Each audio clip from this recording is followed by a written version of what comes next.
Hello, ladies and gentlemen of the internet, and welcome to Sickness, a visual novel recommended to me by Barnhouse. Apparently, it has a very, very good ending, at least if you pick it right. But anyway, guys, let's get going. We're gonna start game. I haven't had any experience with this, so I'm completely and utterly trusting in you. Hopefully we can avoid the incest. But this is a good warning for you guys.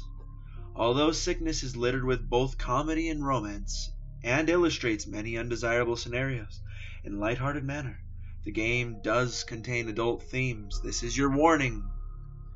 Some are limited to specific routes and decisions and can be easily avoided, whereas others are not optional. Check out the themes. If you're uncomfortable with such themes, please consider whether you wish to continue. And you as well, audience.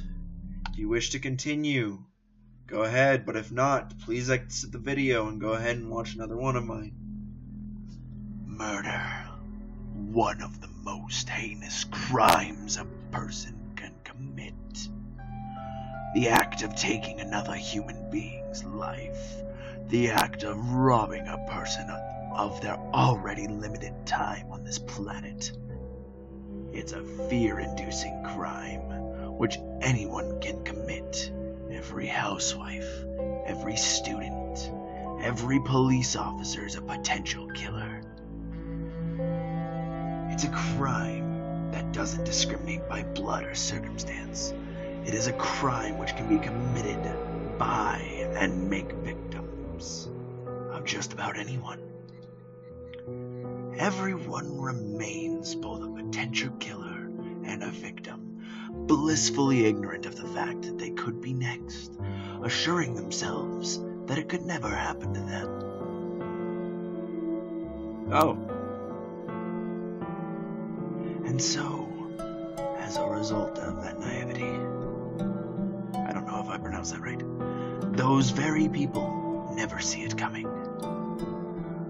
Though the scene before me may seem horrific, in this case, as with so many others, there was no great story behind it. There was no build-up, no resentment between victim and myself, no mutual hatred that gave us reason to fight. We didn't spend years at each other's throats. We had never fought before, and neither one of us saw this coming. In reality, this is the result of a simple, common scenario, one we've all heard before. Penny-pinching employer, a bankrupt employee, and a denied paycheck. Truly, there was nothing special about this encounter. My boss didn't taunt me or attempt to exaggerate the situation. He didn't fire me, insult me, or do anything to tempt fate. If anything, I'm the one that made things worse. Rather than try to reason with him, I lashed out, beating the pompous man in front of me to a bloody pulp. I knew it wouldn't accomplish anything. I knew attacking him wouldn't get me the money I needed. And yet I needed to punish him. Question mark? That's right. As self-righteous as it sounds, I couldn't let him get away with what he did. The money that greedy bastard owed me, the pittance to him, a pittance to him, was everything to me. It would have fed my sister and I, secured our lease for another month, perhaps even granted us a brief respite from hell we are currently living in. I can't read today. It was a shining beacon in our otherwise miserable lives, a way to ensure our survival during a trying, stressful time. But because of that narcissist whim, all hope I had of repairing my broken life vanished. He would deny me shelter, food, comfort, For what? New seats for his car? A fancy watch? A new TV? And so, staring this injustice in the face, hearing firsthand how little my life meant to him, I snapped. Of course, as fitting it may seem to reciprocate his indifference to my life by taking his, doing so was never my intention. True, I wanted to kill him. I wanted to make him suffer for belittling my life, for denying me even a moment of peace. But I realized then, as I can clearly see now, that lashing out wouldn't solve anything. So why did I do it? Why would I resort to this? Why would I deliberately choose this no-win situation? If I were to commit a criminal act, why resort to violence rather than theft? If this were truly about wages, why seek revenge rather than alternate means of compensation? Unfortunately, there's no answer I can give in which I am confident. You're losing your mind. It isn't the first explanation that came to mind, but it does make sense. A few hours ago, I would have laughed at the cliché of a criminal blaming the voices in their head, even more so at the notion that a person would act on silent words of an unseen entity. However, as evidenced by the corpse at my feet, those words aren't so easy to ignore.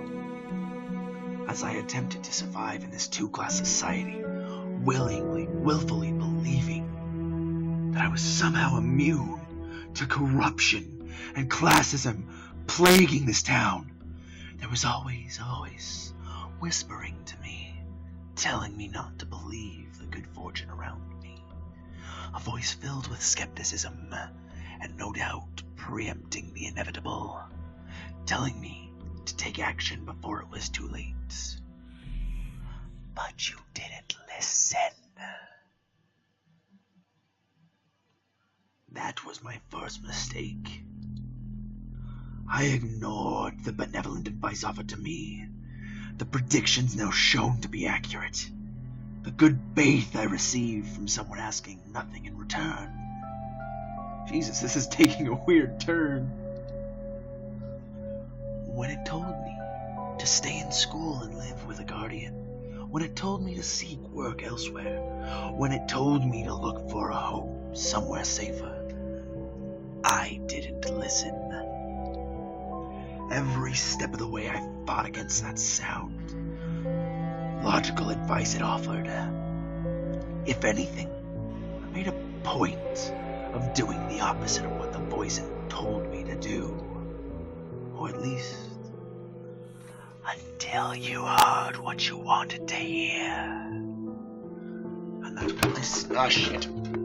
Alright. And that was my second mistake. It wasn't that I refused to heed the voice's advice. I simply wasn't interested in taking the safe, responsible route. So by the time the violence had become the advised course of action, my path had already been determined. Well, we are in this for the long haul. Oh, sickness.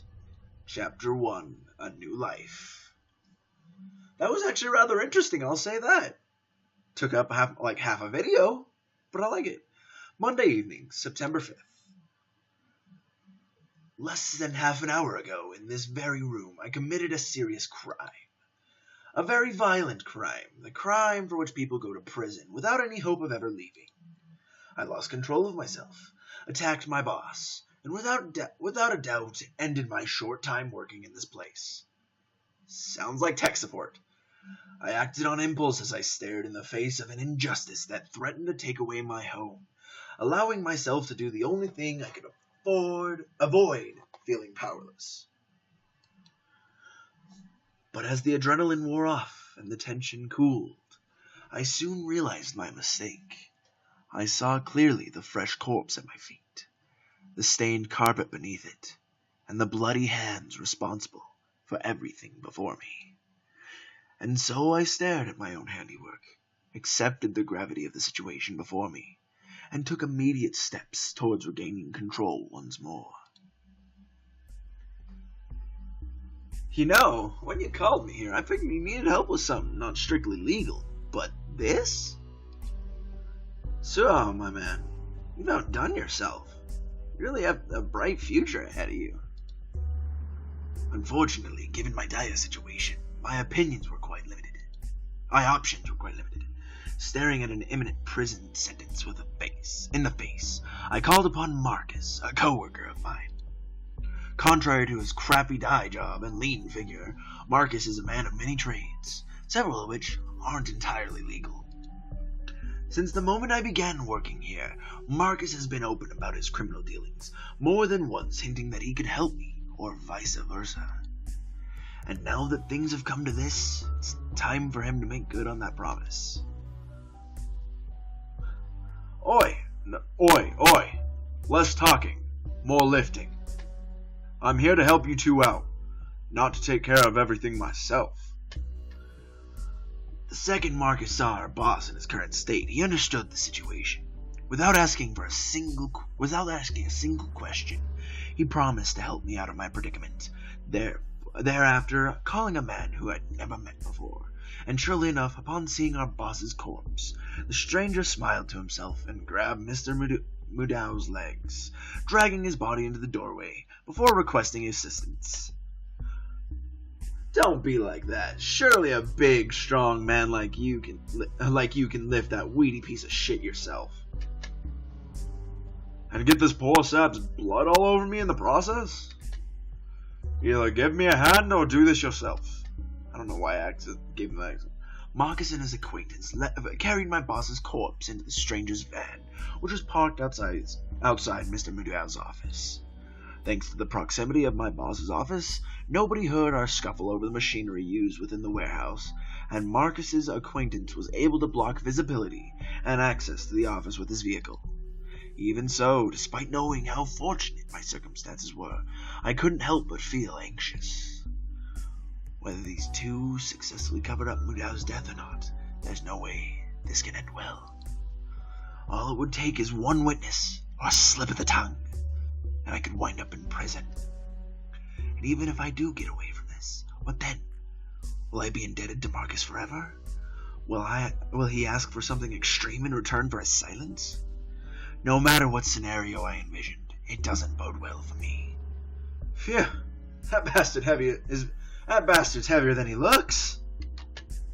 Tell me about it. I thought my corpse handling days were long over. His corpse handling days? This guy sounds like the right person for the job, but who is he? Anyway, I'll handle the disposal. You two clean up in here, alright? You're the boss, Andre. Just leave the rest to us. After all, that'll give us time to talk about repayment. And there it is. It's not unreasonable for Marcus to expect something in return. I called on him knowing full well I'd need to repay the favor. Even so, just thinking about what he'd expect me to repay something like this. So, what do you have in mind exactly? Oh, that's not the voice for him. So, what do you have in mind exactly? Oh, nothing big, at least not for someone like you. But really, before we get into that, I've got to tell you, I picked you as a fighter from the moment we met. To actually kill somebody, I seriously underestimated you. Marcus, actually, I'll read his thoughts now, boys. Marcus makes it seem like I sound like planning on killing Mr. Mudau from the start. But I'm no killer. Even if I've been in my fair share of fights, I've never tried to kill someone before. With that in mind, I have the perfect job for you. I'm sure he does. But given the events leading up to the moment, I have to ask. Is it a legal job? Really? Really? Wow. Sure, why not? As long as you don't get caught, of course. Figures. Oh, cheer up. I'm just messing with you. I've got the perfect job in mind for you. You'll be to rake in money, feed that aggression of yours, and pay off your debt almost immediately. Interested? Hang on. You're offering to pay me while I repay you? Of course. Considering the reason we're here, I thought I'd better get between you and your money. Whatever. What kind of job we talking about? No, I'm gonna keep my original voice. I brought you here to get me out of trouble. There won't be any point in just dragging me in deeper. You really don't have any faith in me, do you? Well, so be it. Just keep in mind you're worth more to me alive, and well, than in prison. That's a fair point. Not that you have any choice anyway. If you want all this kept secret, you have to do exactly what I say. Great! Off to a great start already. Richmond, a town riddled with crime and corruption. Richmond is a vast town, a collection of smaller districts, each varying significantly in terms of wealth, ethnicity, and population density. Large enough to entrap millions of everyday citizens, yet dense enough to suffocate any who dare reside within. It is a complicated town misunderstood by even those living within its walls.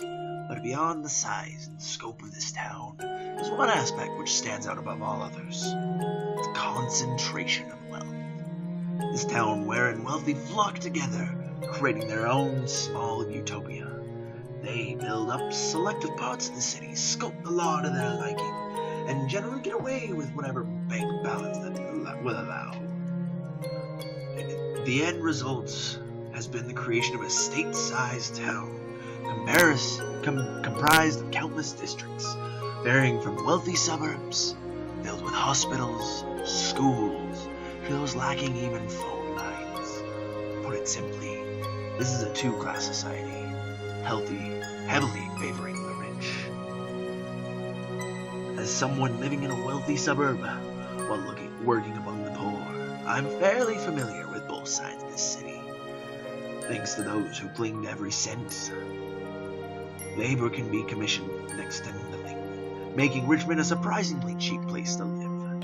Public transportation is constant, resources are plentiful, infrastructure is abundant, and the town keeps growing. For those with the money to support themselves, this isn't a bad place to live. On the other hand, with so much competition for work, most residents have no choice but to accept whatever work they can, and to slave away for as little as necessary. Slave wages are standard practice. Workplace safety laws don't apply, and it's every man for himself. Or anyone without a white-collar job, this town is hell. And with mere weeks left on our lease, it won't be long before my sister and I experience hell for ourselves. Of course, looking back over our lives until this point, I can't really complain. Before our parents passed away, Sarah and I lived sheltered, easy lives, never worrying for a second about housework or finances. We lived good lives in a safe neighborhood. We attended an adequate school, ate healthily, and were never far away from medical help. So now, with all that being stripped away, we're still better off than most others in this situation. Or at least we would be, if I hadn't single-handedly destroyed our new lives. No matter what excuse I give, whether I blame my boss's penny pinching, or in anger I felt surging through my body, or merely my desperate need for cash, it doesn't change the fact that I killed a man. Even so, I don't feel guilty. I barely even regret the loss of life. If anything, it was the most fun I've had in months. A single moment of pure bliss, taking me away from the harsh reality of my new life. Rather, what's eating away at me now, is the imminent aftermath. Thanks to my selfish act of revenge and self-indulgence, I now have to explain to my only family why. After a mere 2 weeks in this house, we'll be forced to move again. Ooh. Jesus, that's... Ow. Without a stable source of income, we won't be able to live here much longer, and I refuse to allow my sister to be subjected to the discrimination and crime that makes the city unlivable for the poor. But with my only chance for recovery resting in the hands of a friend who essentially blackmailed me into meeting him tonight, I have no illusions over how this will go. So if my choices are to give Sarah a fair warning before our lease expires, or to place my faith in the criminal whom I have known for a mere 2 weeks, then...